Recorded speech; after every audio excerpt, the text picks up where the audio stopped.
গত বছরের ১৯ September Trump একটি প্রেসিডেন্সিয়াল ঘোষণার মাধ্যমে নতুন H-1B ভিসার জন্য নিয়োগকর্তাদের কাছ থেকে $১ লাখ ফি আদায়ের নির্দেশ দেন। আমেরিকান কর্মীদের সুরক্ষা ও ভিসা ব্যবস্থার অপব্যবহার রোধের নামে আনা এই পদক্ষেপ বিশ্বের প্রযুক্তি শিল্পের তাৎক্ষণিক আতঙ্ক তৈরি করে। সোমবার মার্কিন ডিস্ট্রিক্ট জাজ লিও সরোকিন এই ফি বাতিল করার রায় দেন। তিনি বলেন, কংগ্রেসের অনুমোদন ছাড়া নির্বাহী বিভাগ এভাবে কর আরোপ করতে পারে না।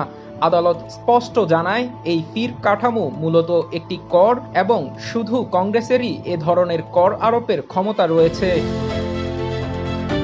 ২০টি অঙ্গরাজ্যের ডেমোক্র্যাট অ্যাটর্নি জেনারেলদের একটি জোট এই ফির বিরুদ্ধে আইনি লড়াই শুরু করেছিল। তারা যুক্তি দিয়েছিলেন যে এই ফি বিশ্ববিদ্যালয়, হাসপাতাল ও প্রযুক্তি প্রতিষ্ঠানগুলোর জন্য বিদেশি দক্ষ কর্মী নিয়োগ কার্যত অসম্ভব করে তুলত এবং রাজ্যগুলোর অর্থনীতিতে বিরূপ প্রভাব ফেলত।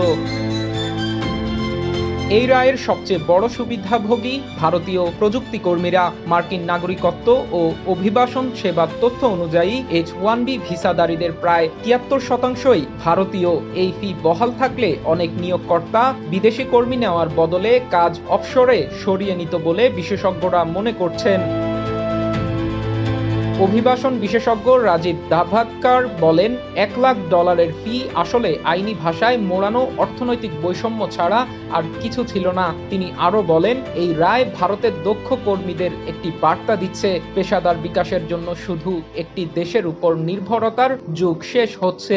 ট্রাম্প প্রশাসন এই রায়কে বিচারিক অতিক্রমণ বলে নাকচ করেছে এবং আপিলের ঘোষণা দিয়েছে। হোয়াইট হাউসের মুখপাত্র বলেন, উচ্চ আদালতে এই রায় বাতিল হবে বলে তারা আশাবাদী। তবে এই মুহূর্তে ফি সারা দেশে কার্যকরভাবে স্থগিত রয়েছে এবং মামলাটি আপিল আদালতে যাওয়ার অপেক্ষায়।